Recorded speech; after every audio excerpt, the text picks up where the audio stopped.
आप सभी दर्शकों को मेरा शालोम और उत्साहित हो जाएं। Smile, Jesus loves you. जिंदगी का खूबसूरत पहलू ये है कि यीशु मसीह की खूबसूरती मेरे अंदर वास करती है, आपके अंदर वास करती है, और ये खूबसूरती नई सृष्टि के सामर्थ्य के साथ हमारे अंदर आती है।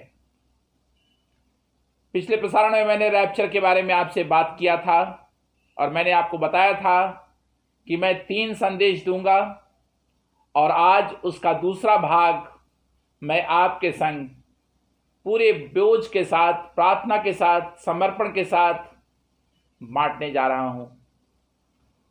मैं आपको सबसे पहले धन्यवाद देना चाहता हूं, परमेश्वर का भी और आपका भी, क्योंकि पिछले बार के प्रसारण को सुन करके आपने बहुत सारे फ़ोन किए। आपके एक एक कॉल के लिए मैं आपका दिल से धन्यवाद करता हूं। और आप में से बहुतों ने हमें फ़ोन पर बताया कि आप रैप्चर के लिए तैयार हो रहे हैं, रैप्चर में आप जाना चाहते हैं। जस्ट टू रिमाइंड यू, वे लोग जो नए दर्शक आज देख रहे हैं, मैं उनको बताना चाहता हूं कि रैप्चर शब्द बाइबल में नहीं पाया जाता। ये लातीनी शब्द है, लैटिन वर्ड है, लेकिन बाइबल में एक बात बिल्कुल क्लियर है। थिस्सलुनीकियों की पत्री में, मत्ती रचित सुसमाचार में 24 अध्याय में ये बिल्कुल क्लियर हो चुका है कि उठा लिया जाना, और इसके लिए जो शब्द है वो है पैरालोबोनो। 68 टाइम्स ये प्रयोग किया गया है नए नियम में, लेकिन 5 बार इसका डायरेक्ट अर्थ होता है कलीसिया का उठा लिया जाना। 1-2 शब्द चर्च के बारे में। चर्च क्या है? क्योंकि विश्वासियों को ही यीशु मसीह अपने साथ ले जाएगा। चर्च कोई संस्था नहीं है, चर्च कोई बिल्डिंग नहीं है। और मैं आपके लिए पढ़ना चाहता हूं मत्ती रचित सुसमाचार, उसका 16 अध्याय,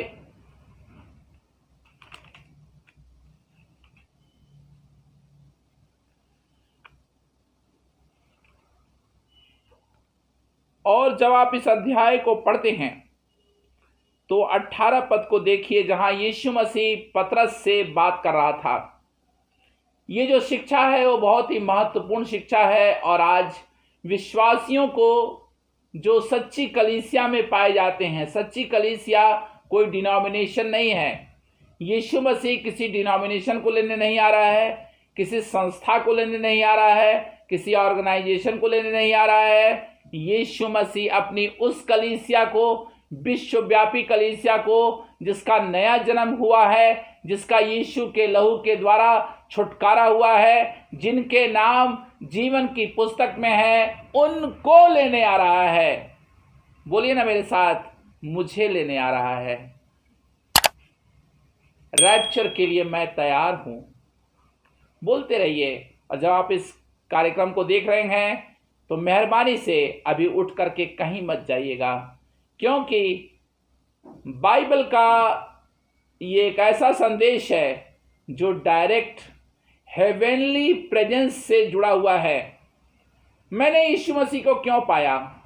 मैंने यीशु मसीह को उद्धारकर्ता क्यों ग्रहण किया? क्योंकि मैं यीशु मसीह को अपना प्रभु और राजा, स्वामी, लॉर्ड मानता हूं। तो मैं मत्ती 16:18 को पढ़ रहा हूं आपके लिए। और मैं भी तुझसे कहता हूं कि तू पतरस है, और मैं इस पत्थर पर अपनी कलीसिया बनाऊंगा। यीशु मसीह अपनी कलीसिया बनाया है। कोई मनुष्य कलीसिया नहीं बना सकता। कलीसिया के लिए काम कर सकता है, कलीसिया का सहकर्मी बन सकता है, कलीसिया के लिए प्रयत्न कर सकता है, बुलाहट में आकर के काम कर सकता है, लेकिन सच्ची कलीसिया का निर्माण जीसस करता है। और यीशु ही कलीसिया का सिर है। तो बोलिए मेरे साथ, मैं सच्ची कलीसिया हूं। आप किसी भी डिनोमिनेशन के हो, you are the true church. CHURCH, wonderful. अंग्रेजी में मैं बोल रहा हूं, CHURCH, URCH। चर्च आप हैं, क्योंकि आपके अंदर जीसस आ चुका है और अधोलोक के फाटक उस पर प्रबल ना होंगे। शत्रु का ये पूरा प्रयास रहा है और आज भी ये प्रयास है कि वो कलीसिया को किसी तरीके से नीचा दिखाए।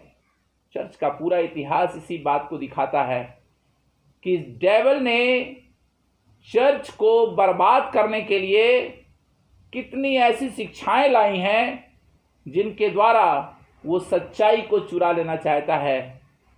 और मैं आपको एक अच्छी खबर देना चाहता हूं, उत्साहित हो जाएं। सच्चाई ये है कि यीशु मसीह की जीवित कलीसिया को कोई बर्बाद नहीं कर सकता। He is defeated. अधोलोक हार चुका है, क्योंकि यीशु मसीह ने क्रूस के ऊपर कीमत चुका दी है। बोलिए ना मेरे साथ, मेरी कीमत चुका दी गई है। अब मैं अपने उस पार्ट 2 के मैसेज को आपके साथ शेयर करने जा रहा हूं। आज हम शुरू करेंगे हनोक से। हनोक एक ऐसा व्यक्ति है जो परमेश्वर के साथ चलता था। उत्पत्ति 5:24 हनोक परमेश्वर के साथ साथ चलता था, फिर वह लोप हो गया।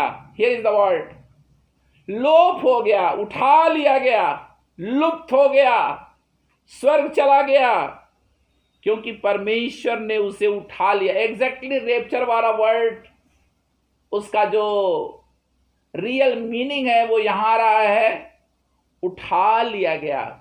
विश्वासी लोग यीशु मसीह के रैप्चर के समय उठा लिए जाएंगे। बादलों पर हम उठा लिए जाएंगे। एलिया के बारे में भी बाइबल कहती है कि वो उठा लिया गया। वंडरफुल। एलिया और मूसा का वर्णन प्रकाशित वाक्य में है और अंत के दिनों में वे प्रकट होंगे, ये भी वर्णन है। किसी दिन इसकी चर्चा की जाएगी। लेकिन यह बात बिल्कुल स्पष्ट है कि रैप्चर जो है एक्सक्लूसिवली विश्वासियों के लिए है, जो यीशु मसीह से प्यार करते हैं। मैं ऐसे कहूंगा, रैप्चर विश्वासियों का रिवॉर्ड है। Hallelujah! Rapture is my reward. यदि आप विश्वासी हैं, आपका नया जन्म हो चुका है और आपको मालूम है कि आपका नाम जीवन की पुस्तक में है, और जब आप इस कार्यक्रम को देख रहे हैं इस समय, जोर से चिल्लाइए हालेलुया और बोलिए, rapture is my reward. Rapture मेरा रिवॉर्ड है। मैं यीशु के आगमन पर उठा लिया जाऊंगा। बहुत सारे लोग तर्क करते हैं कि रैप्चर वर्ड बाइबल में नहीं है। सच तो देखा जाए कि बाइबल शब्द भी बाइबल में नहीं है। बहुत सारे थियोलॉजिकल वर्ड हैं, धर्म वैज्ञानिक शब्द हैं जो बाइबल में नहीं है। आप त्रिएकता में विश्वास करते हैं, त्रिएकता वर्ड बाइबल में नहीं है। ट्रिनिटी वर्ड बाइबल में नहीं है। आप दृढ़ीकरण वर्ड यूज करते हैं, ये भी बाइबल में नहीं है। संस्कार वर्ड यूज करते हैं, ये भी बाइबल में नहीं है। मिलेनियम यूज करते हैं, ये भी बाइबल में नहीं है। बहुत सारे शब्दों का हम प्रयोग करते हैं अपने क्रिश्चियनडम में, मसीही जगत में, वे बाइबल में नहीं है। लेकिन उठा लिया जाना बाइबल में है, विश्वासी जन उठा लिए जाएंगे। अब मैं इसको पूरी तरीके से आज क्लियर करना चाहता हूं। आइए पढ़ेंगे मत्ती उसके 24 अध्याय को। I love this chapter, I know. अब जीसस ने 24 अध्याय में बहुत सारे रहस्यों को, सच पूछिए तो प्रकाशित वाक्य को पूरी तरीके से जीसस ने यहां सारांशित कर दिया, रेखांकित कर दिया। हेडलाइंस आप सुनते हैं ना न्यूज में, वो सारे ब्रेक थ्रू के हेडलाइंस यहां आ गए। अब मैं पढ़ना शुरू कर रहा हूं 36 पद से। आप भी अपनी बाइबल में देखिए, मत्ती 24 अध्याय 36 पद से। उस दिन और उस घड़ी के विषय में कोई नहीं जानता। ए शॉर्ट एक्सप्लेनेशन। उस दिन के बारे में यानी रैप्चर के बारे में, जीसस कब आएगा, बाइबल कहती है वो चोर की मानिंद आएगा। ये सीक्रेट है। रैप्चर जो है वो गॉड का एक सीक्रेट है।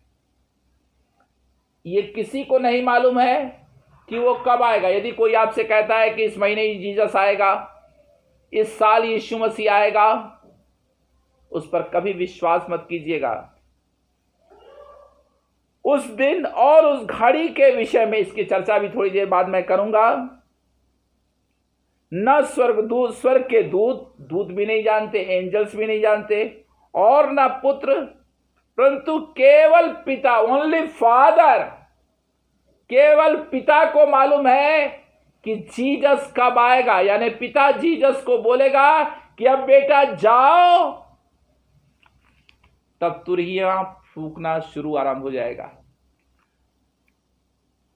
सब कुछ मूवमेंट में आ जाएगा। अभी तैयारी चल रही है हेवन में, लेकिन सब कुछ अचानक होगा। चोर की मानिंद वो आएगा। यानी आपको हमेशा तैयार रहना है, वेट करना है, रेडी रहना है, सतर्क रहना है, जागरूक रहना है, जागते रहना है, प्रार्थना करते रहना है। और यहां 1 सेकंड के लिए रुकूंगा मैं। भाई रंजीत, हम कैसे जागते रहें? क्या रात में नहीं सोएंगे हम? नहीं, आप अपना काम कीजिए, आप अपना ऑफिस जाइए, जो भी काम आप करते हैं, बिजनेस करते हैं, बिजनेस करते रहिए। आप यात्रा करते हैं, नेटवर्किंग करते हैं, जो भी काम आप करते हैं, सेवकाई करते हैं, सारे काम एज यूजुअल आप करते रहिए। बैठिए मत। इंतजार करने का मतलब यह नहीं है कि आप बैठ जाएं। इसका मतलब यह है कि आप मन से तैयार रहें, आत्मा से तैयार रहें, यीशु के साथ ट्यून्ड रहें। Do you get me? Tuning. आपकी आत्मा, आपकी आंखें, आपका मन, आपका चरित्र, आपका वातावरण, आपका आत्मिक जीवन, जो डाली मुझ में है वो बहुत फलती है। आप कहीं भी रहेंगे, जीसस के साथ आत्मा में बने रहेंगे। और तब यहाँ आ रहा है कि जैसा नूह के दिनों में, नूह के दिन थे, वैसा ही मनुष्य के पुत्र का आना भी होगा। जैसे जल प्रलय से पहले के दिनों में जिस दिन तक नूह जहाज पर न चढ़ा था, उस दिन तक लोग खाते पीते थे और उनमें विवाह होते थे। मैं इस पर अभी कोई चर्चा नहीं करूंगा। नूह का जमाना हमारी आंखों के सामने है। और जब तक जल प्रलय आकर उन सबको बहा न ले गया, तब तक उनको कुछ भी मालूम न पड़ा। वैसे ही मनुष्य के पुत्र का आना भी होगा। यानी जल प्रलय के समय नूह का परिवार बच गया था, नूह प्रचार करता रहा, लोगों ने नहीं सुना, पश्चाताप नहीं किया। एग्जैक्टली आज के ज़माने में यही हो रहा है।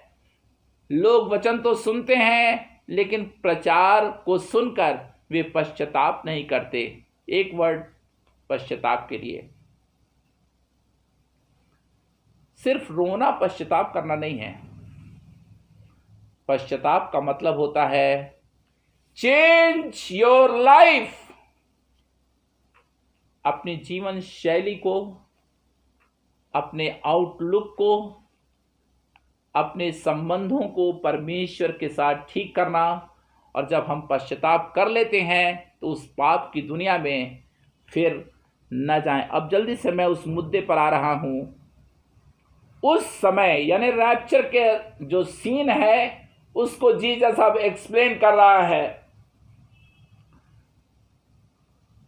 अब आप मैसेज को बहुत ध्यान से सुनिए।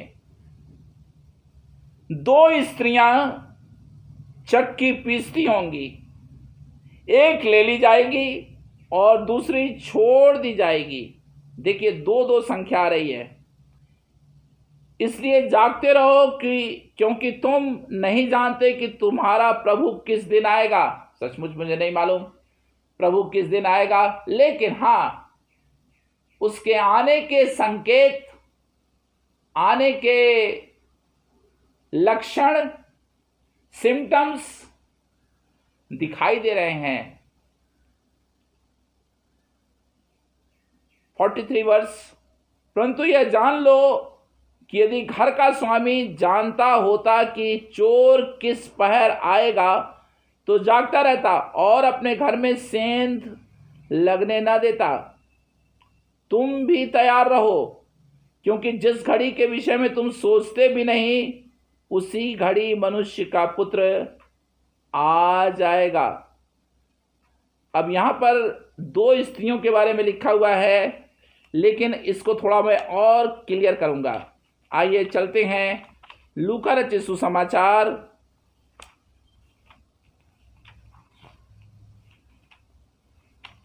और उसके 17 अध्याय में, और मैं पढ़ूंगा आपके लिए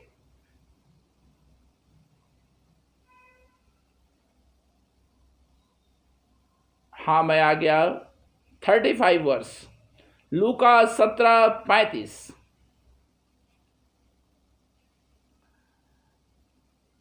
बल्कि मैं इसे पढ़ूंगा 34 पद से। ध्यान दें, इसे समझना बहुत ही जरूरी है रैप्चर के संदर्भ में।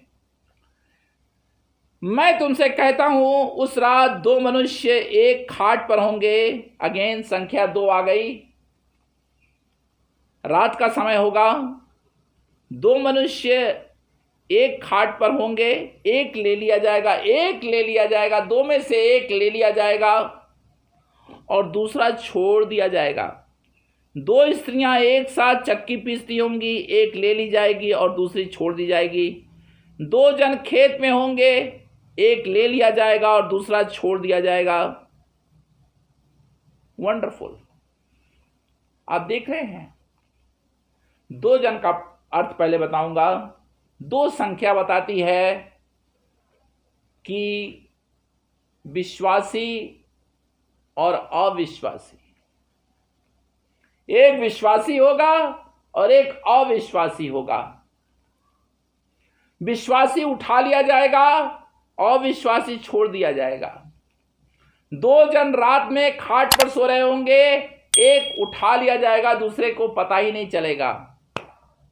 मैं ऐसे कहूंगा, जब रैप्चर होगा और आपके परिवार में कौन विश्वासी है वो चला जाएगा, सब लोग सोते रहेंगे। या दिन का समय होगा, यहां देखिए लिखा हुआ है कि दो जन खेत में काम करते रहेंगे, डे टाइम। स्त्रियां चक्की पीसती होंगी। अभी तो स्त्रियां चक्की नहीं पीसती, सबको आटा मिल जाता है, लेकिन उस जमाने में जब बाइबल लिखी गई स्त्रियां चक्की पीसती थीं। मॉर्निंग के टाइम में वो चक्की पीस करके आटा बनाती थीं और खाना बनता था। मॉर्निंग टाइम है, डे टाइम है, और रात का समय है, यानी पूरा 24 घंटा। किसी ने मुझसे पूछा, भाई रंजीत ये क्या है? मैंने कहा, अरे ये इंटरनेशनल टाइमिंग है। जो समय ऑस्ट्रेलिया में इस समय हो रहा है वो इंडिया का टाइम बिल्कुल अलग है। जो अमेरिका का टाइम है वो जापान का टाइम अलग है। यानी जब यीशु मसीह आएगा,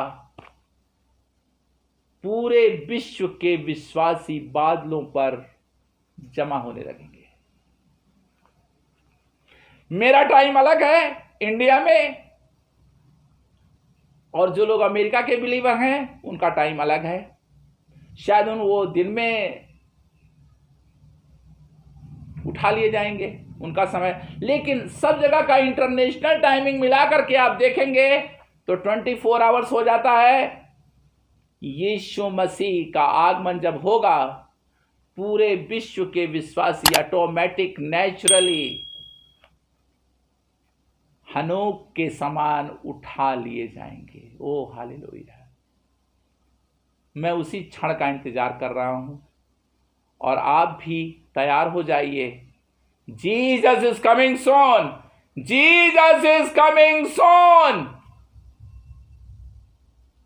मेरे प्यारे मित्रों, मैं आपको यह बताना चाहता हूं कि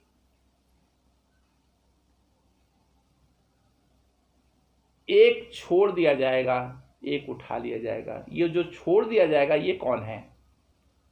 ये वो है जिसने जीसस को नहीं पाया है, यीशु मसीह को जो ग्रहण नहीं किया है, जिसका सही अर्थों में नया जन्म नहीं हुआ है। मैं 1 मिनट और लेना चाहता हूं और तब मैं आपके लिए प्रार्थना करूंगा।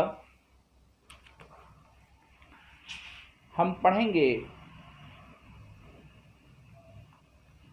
प्रेरितों के काम, प्रेरितों के काम, और उसका पहला अध्याय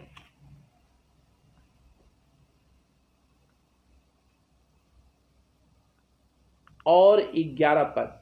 प्रेरितों के काम, book of Acts chapter 1 verse 11। और उनसे कहा, हे गलीली पुरुषों, तुम क्यों खड़े आकाश की ओर देख रहे हो? यही Yeshu, same Jesus, oh I love it, same Jesus, वो महिमा में यीशु जो प्रवेश किया, उठा लिया गया पुनरुत्थान के बाद, वही यीशु उसी महिमा के साथ, उसी ऐश्वर्य के साथ, उसी महिमा के साथ, उसी तेज के साथ, उसी पवित्रता के साथ जो तुम्हारे पास से स्वर्ग पर उठा लिया गया है, जिस रीति से आई लव इट, वंडरफुल। बाइबल की एक एक बातें में भारी अर्थ छिपा हुआ है। जिस रीति से तुमने उसे स्वर्ग को जाते देखा है, उसी रीति से वो फिर आएगा। जैसे जीसस गया है वैसे ही फिर आएगा। बादलों पर वो आएगा, बादलों पर वो आएगा, ललकार के शब्द के साथ वो आएगा, तुरही फूंकी जाएगी, पलक मारते ही ये घटना होगी, हम बदल जाएंगे। 1 कुरिन्थियों 15:52। हमें ग्लोरीफाइड बॉडी मिलेगी, महिमा युक्त शरीर मिलेगा, हम पल भर में बदल जाएंगे। मरणहार अमरता को पहन लेगा। आइए अपनी आंखों को बंद करें। प्यारे प्रभु, यदि आप अपना जीवन आज यीशु मसीह को देना चाहते हैं और उसे ग्रहण करना चाहते हैं, तो मेरे साथ कहिए, यीशु मसीह मेरे जीवन में आ, मेरे पापों को क्षमा कर। मैं विश्वास करता हूं कि तूने अपना लहू मेरे लिए बहाया। आज से तू मेरा प्रभु है। और मैं चाहता हूं कि आप फ़ोन नंबर जो स्क्रीन पे आ रहा है, तुरंत मुझे कॉल करें। और मैं आपकी सहायता करना चाहता हूँ, एक अच्छी सी किताब भेजना चाहता हूँ, और मैं चाहता हूँ कि आप रैप्चर सेलिब्रेशन में, मैं इसे सेलिब्रेशन कहता हूँ क्योंकि मेरी ज़िंदगी का सबसे बड़ा सेलिब्रेशन यही है कि जीसस के साथ मैं हमेशा हमेशा के लिए रहूँगा। तेरी स्तुति हो प्रभु, तेरा धन्यवाद हो यीशु, तेरा धन्यवाद हो। Vivek, you are watching my program in Bombay. The Lord is touching you, Vivek, right now. In the name of Jesus. In the name of Jayanti, the Lord is touching you now in the name of Jesus. भारी सामर्थ उतर रही है यीशु मसीह के नाम में। दुष्ट अंधकार की सारी शक्तियों को, बीमारियों को, महामारी को, हर प्रकार के कष्टों को, शैतान की शक्तियों को।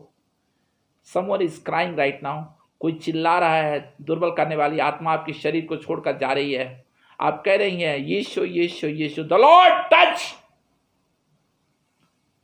हर एक पर तेरा अभिषेक उतरा है प्रभु। और जितने लोग प्रभु रैप्चर में जाना चाहते हैं और जो फोन करने जा रहे हैं प्रभु, हर एक के जीवन में तू समा जा प्रभु। तेरा धन्यवाद हो यीशु मसीह के नाम में, आमीन। मैं जानता हूं परमेश्वर ने आपसे बातचीत की है। तुरंत फ़ोन कीजिए हमें और हम आपसे बात करेंगे। अगले प्रसारण के लिए शालोम।